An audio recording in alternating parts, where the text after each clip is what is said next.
If you do go on to enjoy today's video, please remember to hit that like button and of course subscribe for more content. And if you need any coins for Ultimate Team to get a head start on the game, head to the link in the description. Use the code TVM for a discount at checkout. What is going on, guys? TVM here. Welcome back to a brand new player review and the first of two, I believe, season objective cards I'll be able to bring you. I'm not going to do Lacazette, because I'm sure everyone else has claimed him. And if you are going to get there, you'll probably think, well, Lacazette's the one I want to go for. Mainly because he's French from the Premier League. And I think that a lot of people will go for him for that reason. And I'm just kind of hoping as well that with Sabitzer in particular, that most people will have only have reviewed Lacazette. How many people have got 2 or 3 accounts that they can complete the whole season on? So I took Bernat on my Road to Glory account. The reason for that really was because I have Mbappe and Di Maria on there, and I thought, well, if I take Bernat and I do end up getting a midfield link, it would make a very nice set of links to be able to get into a team quite easily.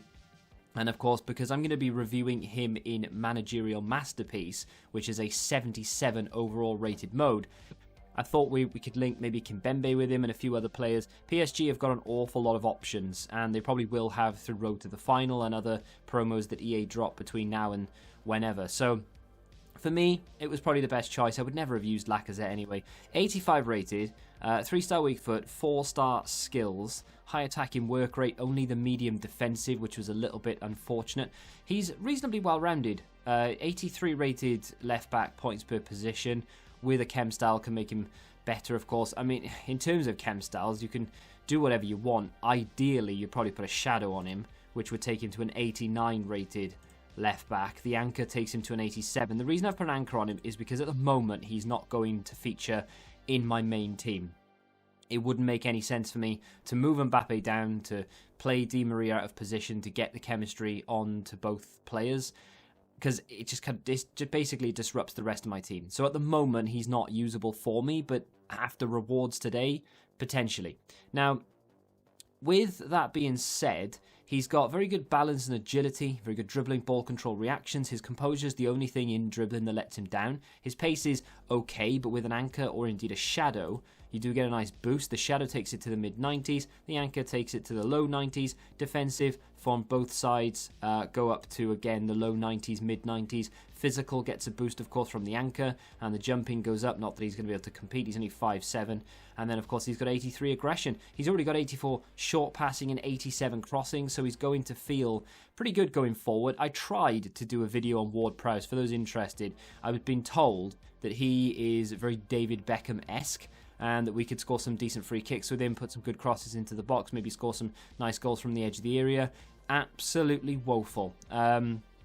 He's not bad, to be fair, from things like crossing and free kicks, and his free kicks are actually very good, but I couldn't score any, mainly because I'm bad, but also from open play.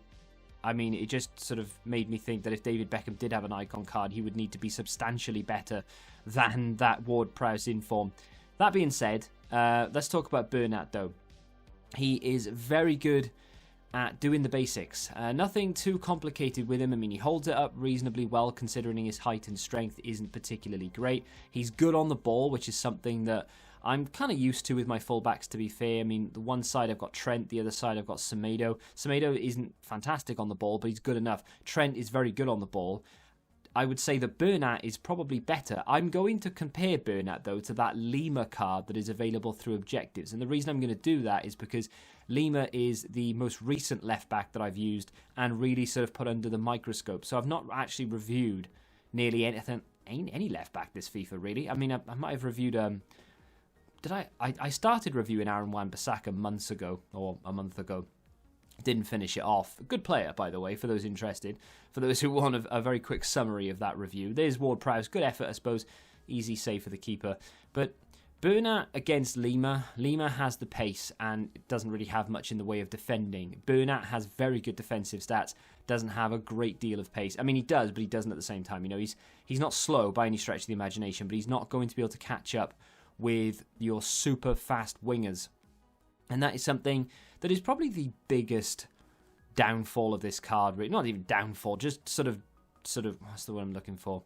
It's just a little bit of a shame that he can't sort of do that. If I could tweak just 2 things, it would be to give him a little extra pace, so maybe 5 extra pace naturally. So the anchor does that, takes him up to 89 pace overall. If I could give him 89 pace, which would be 90 acceleration, 89 sprint speed without a chem style, and then if I could just give him a high defensive work rate, I mean, bang, he goes straight into my team, and I make room for him. You know, I take Trent out there off position, and I put Bernat in, because honestly, he does everything right. He does everything well. He tracks back relatively well, although he does need a helping hand because of that work rate, and that's what I'm saying. I'd like to give him a high defensive work rate, because he has a high attacking. Even though he's on stay back while attacking, sometimes he just sort of lacks the desire to bust a gut to get back. And a little extra pace with a chem style on top as well would be phenomenal. Look at this for a finish. I know it's a lob, and I know they're overpowered, but that's a really good finish from what is still a very usable card in Rodrigo. So, is he any good, and should you be choosing him? I mean, obviously, if you're going to go for Lacazette and he fits your team, and maybe it's an improvement over your starting 11, then yeah, by all means, go for Lacazette. You won't find a review of him on my channel, unfortunately. I've only got 2 accounts I have access to that will reach level 30. So one's gone for Sabitzer, I've gone for Bernat, and obviously there's nothing left for Lacazette. I'm sure there's plenty of reviews out there of every card already, but Lacazette in particular, as he was available at the very beginning for Game Changers. So feel free to go for that. But if you do need a left back that is Spanish or from PSG, you are going to have a pretty decent, solid option in Bernat. Now, of course, I don't know how long you'll have this option for. I don't know how long he's going to be usable for. There's going to be definitely a scenario where a better fullback comes out, a better option becomes available to you. But in terms of solid defending, relatively aggressive, which is nice, very good stand tackle and slide tackle in particular with any form of chem style. His positioning is pretty good. The only thing he really lacks, unfortunately, is that high defensive work rate and a little bit extra pace that what you're probably used to. If you're used to using the likes of Semedo or insert name of faster left back here, then yeah, he's going to feel a little bit on the slower side. Lima, for example, he is probably going to feel, well, he definitely does feel a little bit on the slower side, but in terms of just a solid option, you've got one here. In terms of traits, just want to point out that there aren't any. Speed Dribbler is a CPU trait, so it doesn't really matter to us. But yeah, I mean, overall, not a bad player at all. It is a shame that he's not a little bit higher rated. By the time it's taken us to get here, you know, the best part of a month, well, just over a month actually, because I got the game on the 1st of October, so it's taken us a month and 6 days to get here. It is a shame that I don't think he's going to be, like he doesn't go straight into my starting 11, do you know what I mean? I've already got a better left back, and I know I'm going to be in a privileged position there, and there are going to be people out there who could easily slot Bernat straight into their team, but it is a shame he's not maybe 86 rated.